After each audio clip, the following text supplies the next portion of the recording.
Buenas tardes. Continuando con la programación del curso, ahora vamos a tocar el tema de accidente cerebrovascular en emergencia. El accidente cerebrovascular es una patología bastante compleja. Es la principal emergencia neurológica y depende mucho de las decisiones que pueda tomar el médico en la emergencia para el pronóstico neurológico en el paciente. Esta entidad se va a caracterizar principalmente a que se presenta una injuria vascular que provoca disrupción o una fuga del flujo sanguíneo en una determinada región del cerebro, ya sea en la médula espinal o en la retina. Esto va a generar alguna alteración neurológica específica. Entre las principales características están que es de inicio súbito y en algunos casos puede ser transitorio o principalmente permanente. Esta entidad se va a clasificar en dos grandes grupos.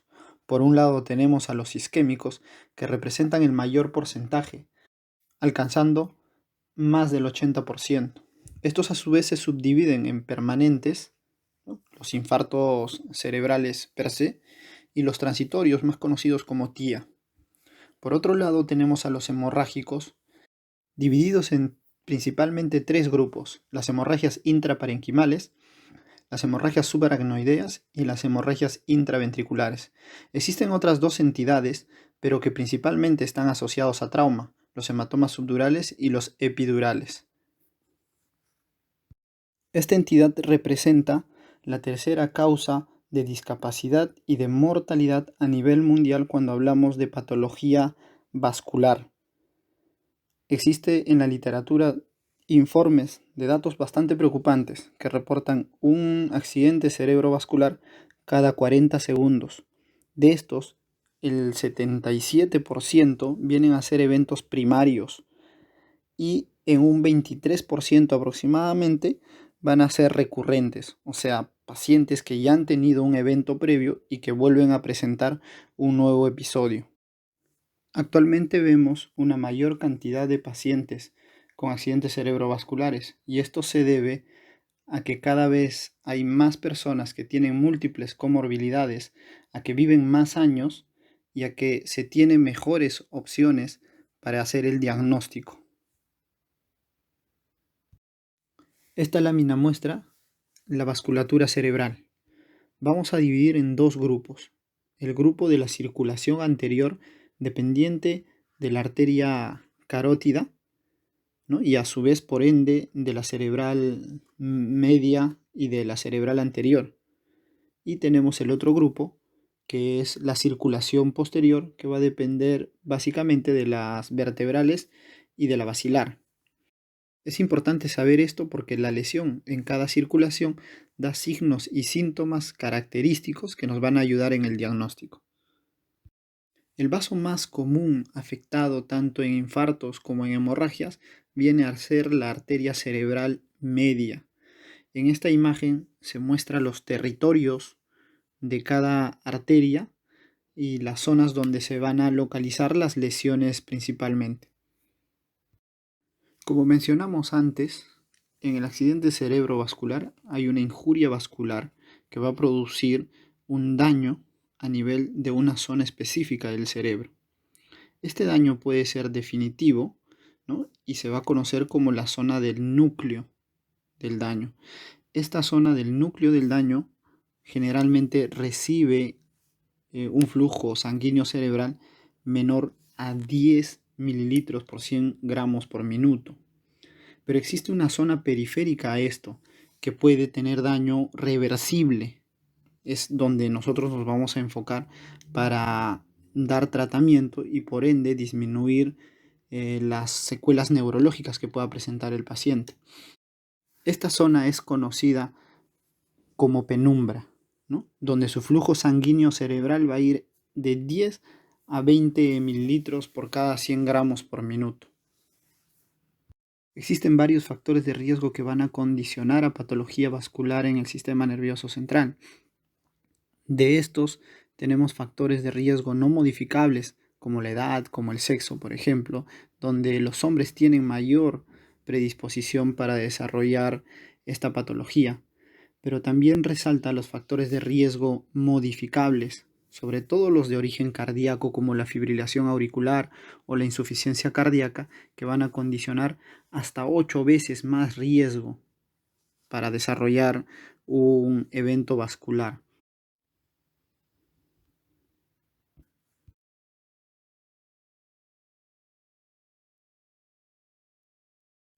El infarto cerebral es la disrupción brusca y que de no tener tratamiento se hace permanente del flujo sanguíneo a nivel cerebral, en la médula espinal o en la retina.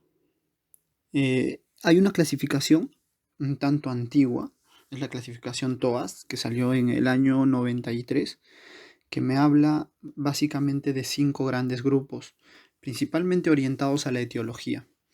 El primero es la ateroesclerosis de grandes arterias, el cardioembólico, la oclusión de pequeño vaso, los que tienen alguna otra etiología determinada y un grupo menor que es de etiología indeterminada o los que son conocidos como criptogénicos.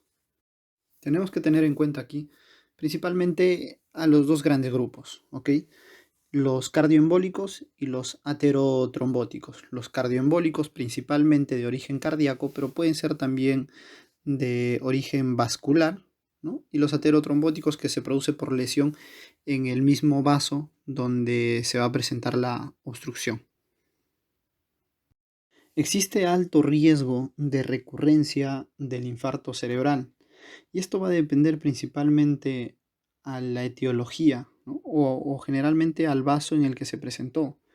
Vemos que la recurrencia a los 30 días se da principalmente en las lesiones de grandes vasos, ¿no?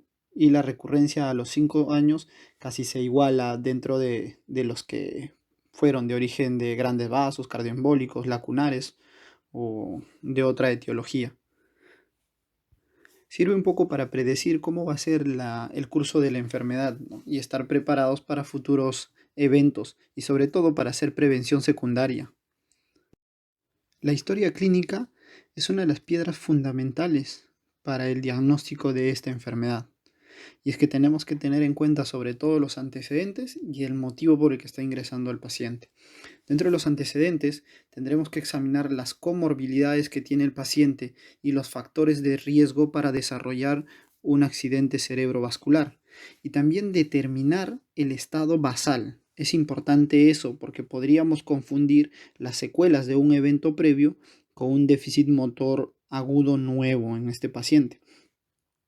Dentro del motivo de ingreso, siempre tenemos que definir bien el tiempo en el que inició los síntomas. Y si no se tiene un tiempo específico, tendremos que considerar la última vez que fue visto el paciente de manera normal. También tenemos que determinar si los síntomas son permanentes hasta la llegada del paciente o se fueron resolviendo.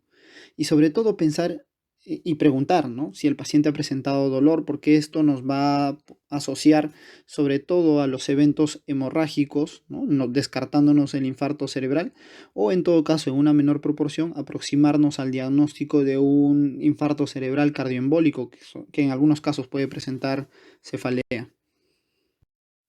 En el abordaje inicial del paciente con sospecha de infarto cerebral, lo primero que tenemos que tener en cuenta es el ABC. Muchas veces estos pacientes llegan con algún grado de alteración del estado de conciencia y eso puede comprometer algunos reflejos protectores de la vía aérea y por lo tanto tenemos que siempre estar pendiente de que tenga una vía aérea permeable y que ventile de manera adecuada.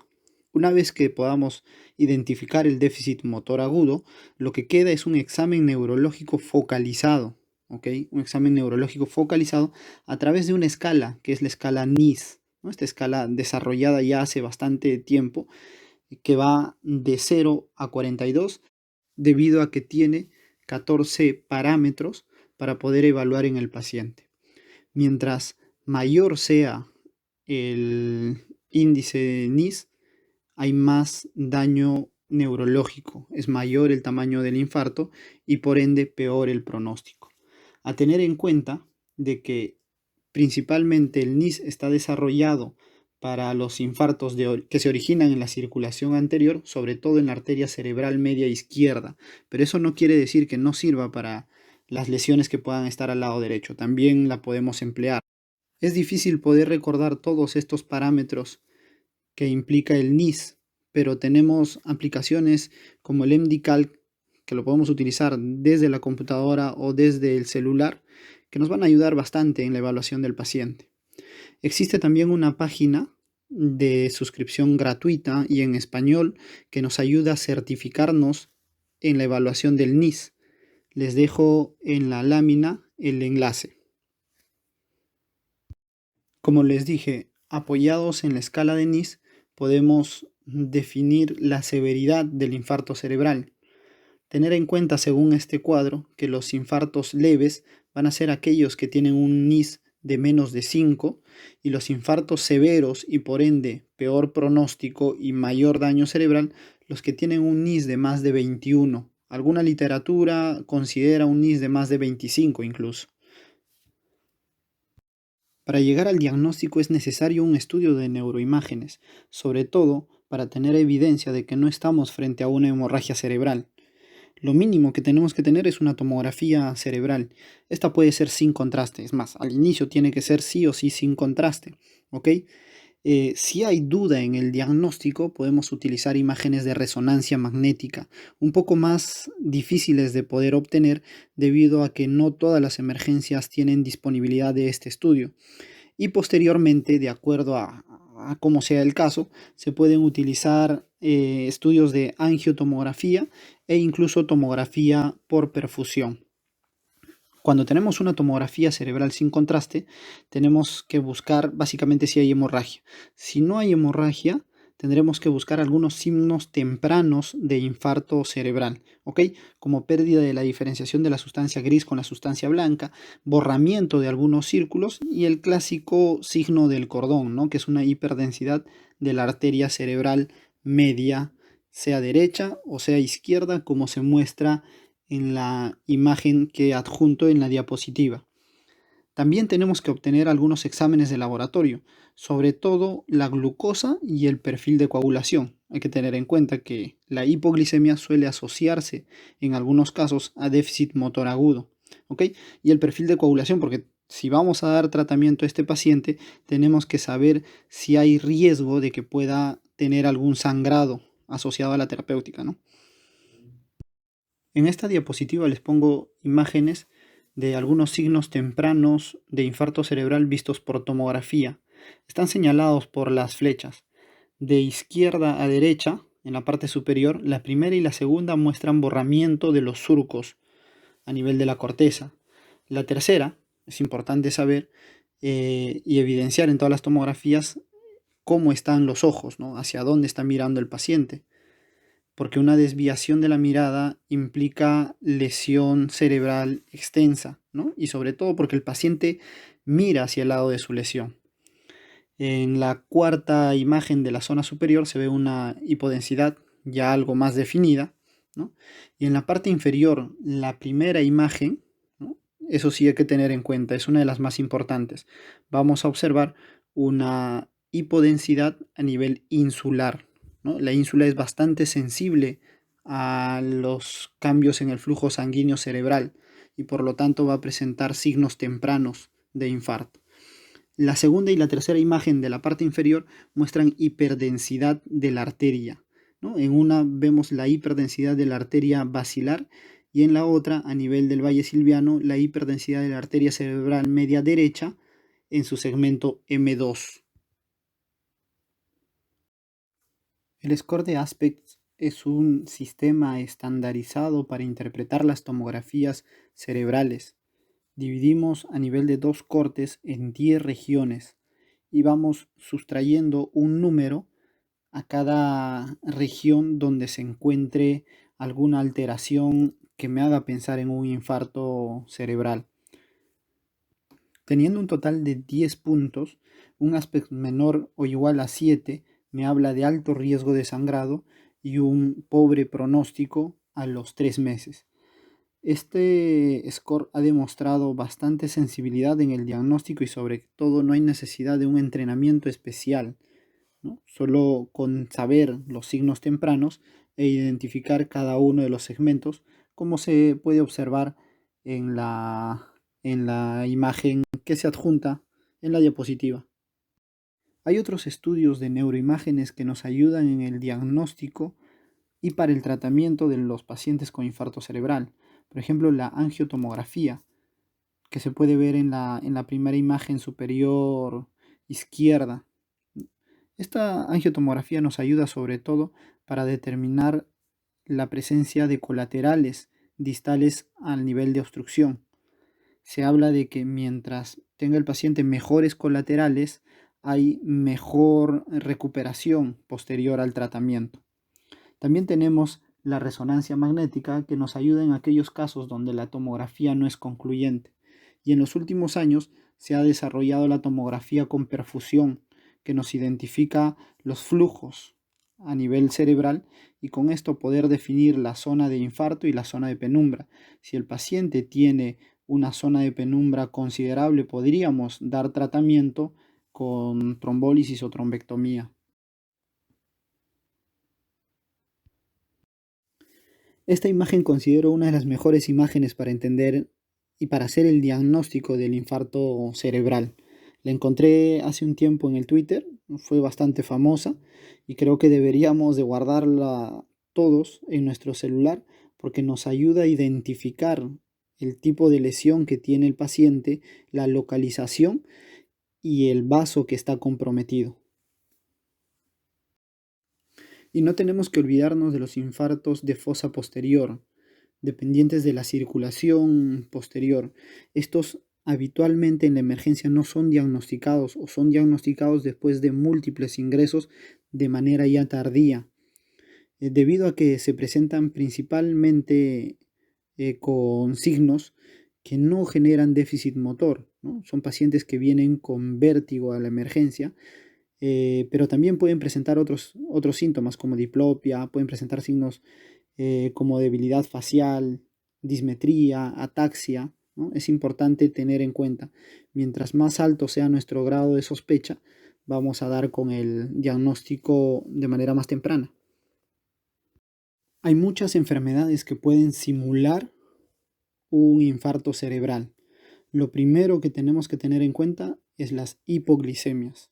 Es por eso que es recomendable que todo paciente con déficit motor que ingresa a la emergencia, una de las primeras cosas que se tiene que hacer es tomarle la glucosa. Con un hemoglucotés es suficiente. Pero otras entidades también deben ser consideradas, como por ejemplo el posictal después de una convulsión. Hay muchos pacientes que quedan con un déficit motor transitorio, ¿no? El síncope, las meningitis, la migraña complicada, muchas veces genera también déficit motor transitorio, ¿no? Que se van a ir recuperando en las siguientes horas. Los abscesos cerebrales, las hemorragias también van a simular un infarto cerebral, entre las principales.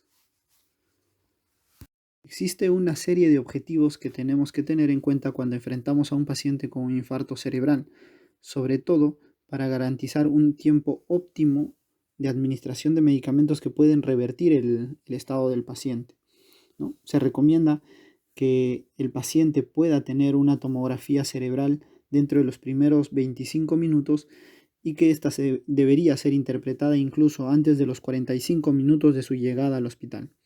El tratamiento debería de iniciarse en la primera hora, mientras más pronto mejor, ¿no? Y la admisión a una unidad de stroke debería de ser a las 3 horas, o sea, sobre todo post-trombólisis. Donde se desarrolla el tratamiento de estos pacientes debería desarrollarse en un ambiente bajo estricta monitorización cardíaca, neurológica, con personal especializado. En cuanto al tratamiento del infarto cerebral en la emergencia, la piedra angular es el uso de medicamentos o procedimientos que puedan revertir la obstrucción a nivel vascular.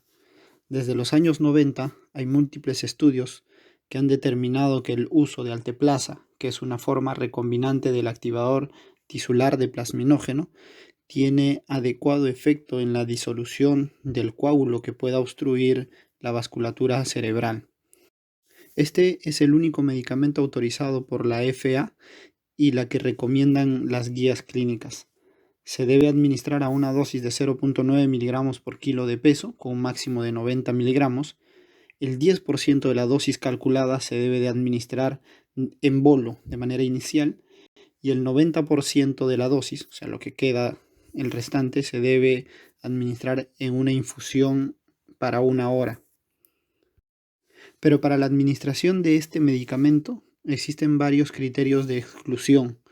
Todos van a relacionarse con el alto riesgo que pueda tener el paciente para sangrado mayor, sea cerebral o gastrointestinal o en alguna zona que no se pueda comprimir. Principalmente si el paciente ha tenido algún trauma severo o un infarto cerebral, se considera de alto riesgo y con criterio de exclusión si estos eventos han sucedido en los 3 meses previos al episodio actual. En la diapositiva se citan una parte de los criterios de exclusión para trombólisis. La trombólisis endovenosa se debe administrar al paciente siempre y cuando éste esté dentro de las primeras 3 horas a partir del inicio de los síntomas. Este tiempo se puede extender hasta las 4 horas y media, pero teniendo en cuenta algunos criterios que van a excluir a un determinado grupo de pacientes. No debemos administrar trombólisis endovenosa a los pacientes que se encuentren entre las 3 y 4 horas y media y sean mayores de 80 años, tengan diabetes, tengan un infarto cerebral previo sin importar el tiempo, tengan un NIS elevado mayor a 25, que sean usuarios de anticoagulantes orales o que haya una evidencia de un infarto cerebral extenso, ¿no?, que comprometa más de 1/3 del territorio de la arteria cerebral media. No hay recomendación para trombolizar a pacientes que estén fuera de este tiempo. Hace un tiempo ha salido un estudio, el estudio Extent, que bajo ciertos criterios realizados con tomografía por perfusión, se podría extender este tiempo hasta las 9 horas, o sea, trombolizar a los pacientes en las primeras 9 horas, pero todavía es un estudio, no hay nada en relación a esto como recomendación científica. En cuanto a otros medicamentos, tenemos el tenecteplasa, que hay muchos estudios también que han determinado que podría ir bien, ¿no?, sin mayor riesgo de sangrado, pero la FDA todavía no la ha autorizado. Otra opción terapéutica que tenemos es la trombectomía endovascular. Este procedimiento es realizado por radiólogos intervencionistas, por neurocirujanos o por neurólogos intervencionistas. Consiste en realizar una aspiración con un catéter a nivel endovascular localizando la arteria obstruida. Existen ciertos criterios para poder realizar este procedimiento y debería realizarse según recomendación general dentro de las primeras 6 horas. ¿Ok? Siempre y cuando el paciente tenga un ranking modificado basal de 0 a 1, o sea, no tenga mucha comorbilidad, la obstrucción sea a nivel de la carótida interna o a nivel del primer segmento de la arteria cerebral media, sea un paciente adulto, obviamente, mayor de 18 años, que tenga un NIS mayor a 6 y que tenga un ASPEX mayor o igual a 6. Este procedimiento se ha vuelto más relevante a partir del 2015, después de que salió el estudio Mr. Clean, dando a conocer el gran beneficio que podían tener los pacientes después de este procedimiento, sobre todo en la recuperación neurológica. El año 2018 salieron 2 estudios, el DAWN y el Diffuse 3, que ampliaron la ventana terapéutica con trombectomía endovascular hasta las 24 horas, obviamente teniendo en cuenta ciertos criterios identificados por tomografía con perfusión o por resonancia magnética. Se ha evidenciado una significativa mejoría del pronóstico neurológico en estos pacientes.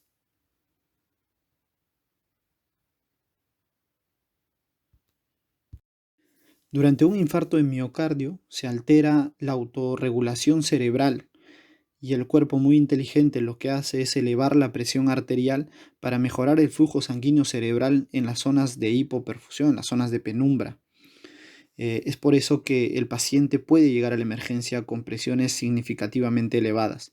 Si no vamos a trombolizar al paciente, podemos permitirnos presiones elevadas de hasta 220 sobre 120, ¿ok? Como valores óptimos. Pero si vamos a trombolizar al paciente, lo ideal es mantener con presiones arteriales menores a 185 sobre 110.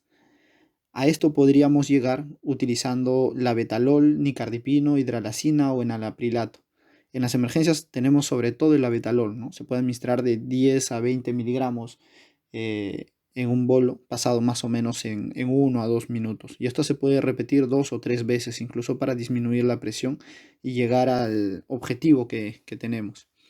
Es importante también controlar la temperatura, porque sabemos que la hipertermia en un paciente con alteración neurológica empeora el pronóstico, y obviamente también mantener niveles adecuados de glucosa.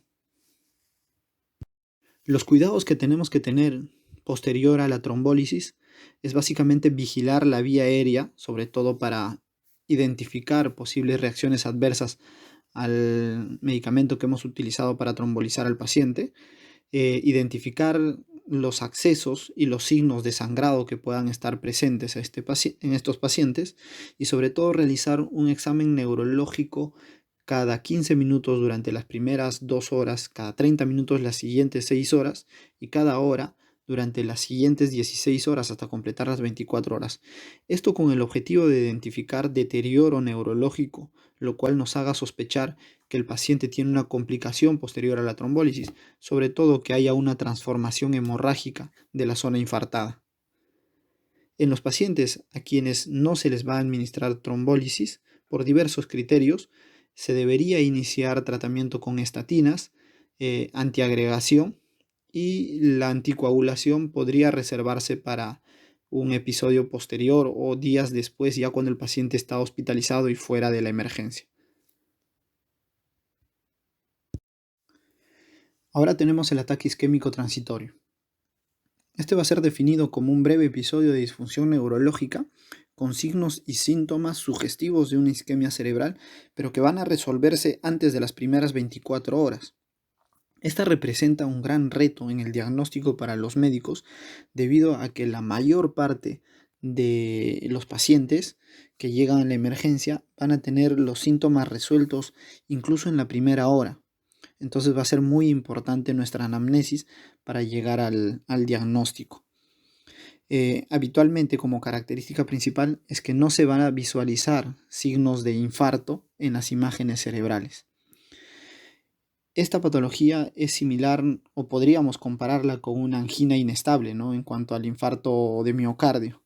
Son como que pródromos de un infarto cerebral.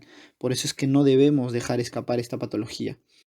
Se sabe que los pacientes posterior a un TIA tienen hasta 30 veces más riesgo de realizar un infarto cerebral dentro del primer mes. Esta diapositiva contiene básicamente información estadística. Es relevante tener en cuenta que el paciente tiene alto riesgo de presentar un infarto cerebral posterior a un TIA, ¿ok? Y que el TIA es netamente diagnóstico clínico. Una vez realizado el diagnóstico, tenemos que estratificar el riesgo del paciente, el riesgo de que haga un infarto cerebral en los próximos días. Existen múltiples scores: el California, el ABCD1, el ABCD2, el ABCD3. El que más utilizamos es el ABCD2. En la diapositiva se muestran los parámetros a tener en cuenta y el riesgo de que el paciente haga infarto en los siguientes días. Todos los pacientes deberían quedarse en observación unas 24 horas, y los que tienen alto riesgo deberían salir de alta siempre y cuando se haya identificado la causa del accidente isquémico transitorio. El tratamiento básicamente es antiplaquetarios: dipiridamol aspirina, clopidogrel aspirina, clopidogrel solo, aspirina sola. Han salido estudios desde hace un par de años, los más relevantes coloco en la diapositiva: el estudio Point, el 2018, y hace poco, en julio de este año, el estudio Thales, que hablan de doble antiagregación en el paciente con un TIA o un infarto cerebral menor, ¿no? Con NIS menor a 5. Se ha identificado que la terapia dual es mucho mejor en cuanto al pronóstico neurológico del paciente, con menos riesgo de sangrado, frente a la terapia con aspirina sola. También tenemos que administrar a los pacientes estatinas, no olvidarnos, y la anticoagulación en casos de que el paciente tenga una fibrilación auricular. Debería realizarse, pero esta no se hace en emergencia, ¿no? Pacientes a los que hay que hospitalizar para iniciarles anticoagulación. En esta diapositiva se muestra las fuentes de información que se utilizó para realizar la clase. Realmente son muchos los estudios, los libros de texto y las guías clínicas que existen para el manejo de estas patologías. Muchas gracias.